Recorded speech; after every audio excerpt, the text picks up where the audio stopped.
Now students, the next topic is to determine experimentally the order of the reaction. Now this can be done in three ways, right? The first one is the graphical method, second is the integrated rate equation method, and third is the initial rate law method. So first, in the graphical method,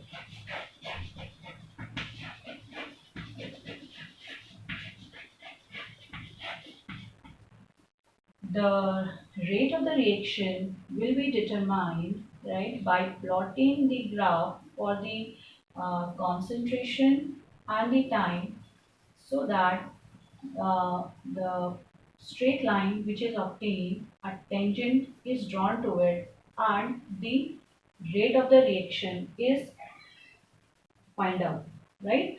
Now, in the graphical method, the first step is to determine graphically the rate of the reaction, right?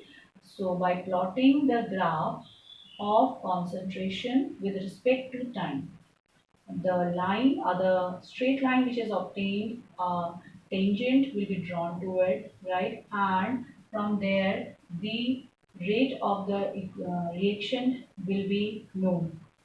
Now, once it is known, right, for different time interval, right, then the a graph is plotted for the rate and the concentration,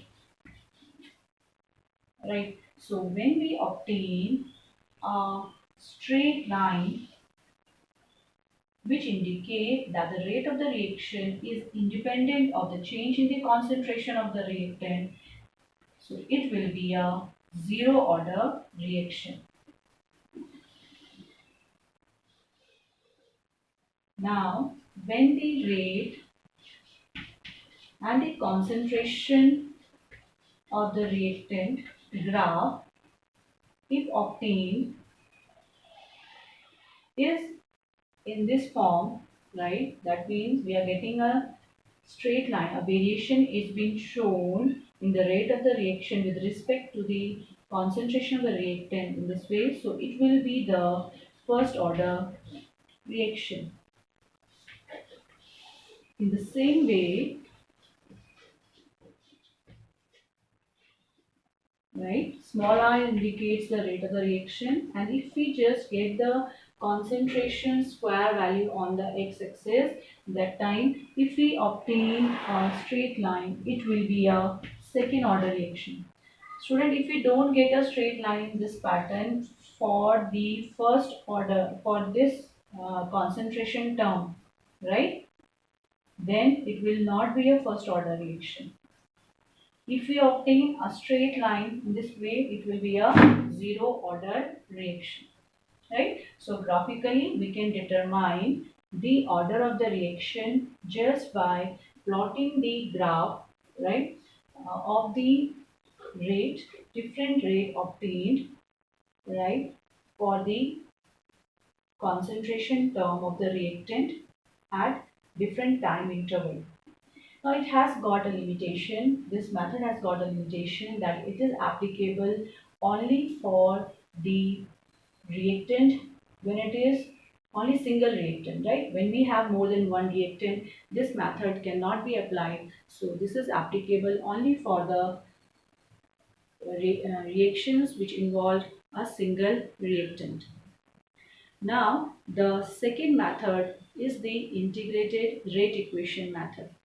So students, here we are going to in integrated rate equation method. We will write down the different integrated rate equation for the zero order, first order, right? Because we have got the only two orders in our syllabus, so we are discussing only two orders, zero order and first order, right? So the data which we have got, if it fits in that equation, two equations, so that particular reaction, if it fits in the data fits in the zero order equation, so it will be the zero order reaction. And if it fits in the first, for the first order reaction, and we get a constant value for different value, if we get the constant same value of k, then it will be that particular ordered reaction, right? So we will have a just look on it.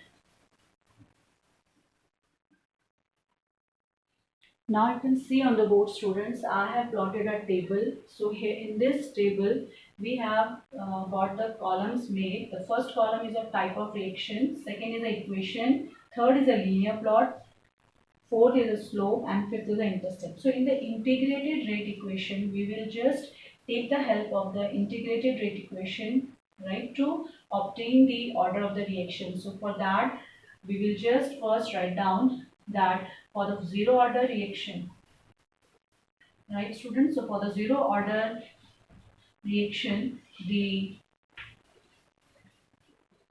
concentration of the reactant, right? If we have assumed the reactant to be in term of A, that time the A concentration will be equal to minus Pt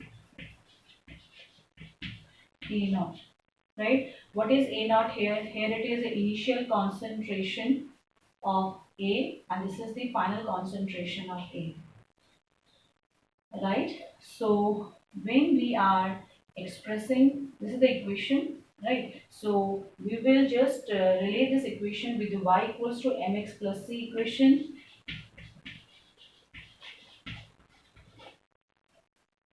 So here we plot a graph. So on the y-axis, right, we will have concentration of A.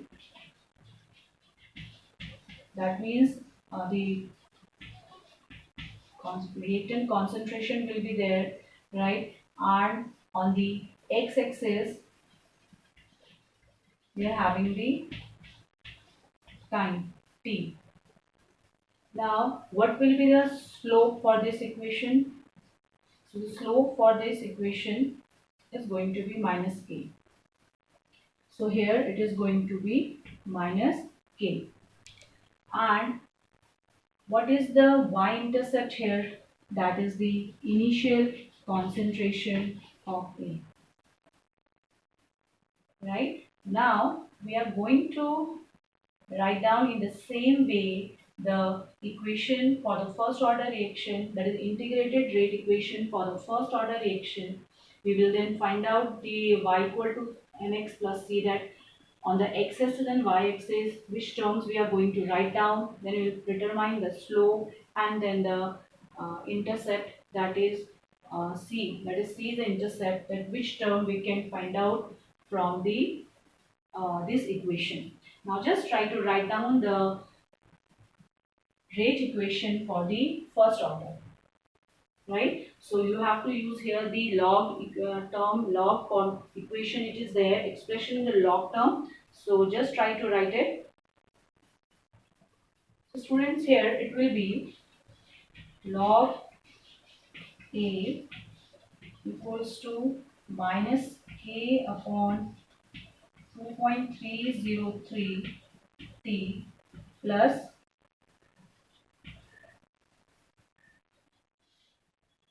it is log A naught, right? So here when we again express this equation in term of y equal to mx plus c, so on the y-axis we will have log A.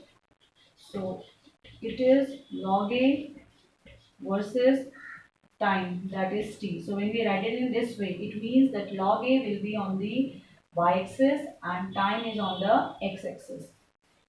Right? So students, from here you can find out the slope. So slope is going to be minus k upon 2.303. And what is going to be the A naught, intercept? It will be log A naught. Now, once we obtain this data from the integrated rate equation, then students, we can plot a graph.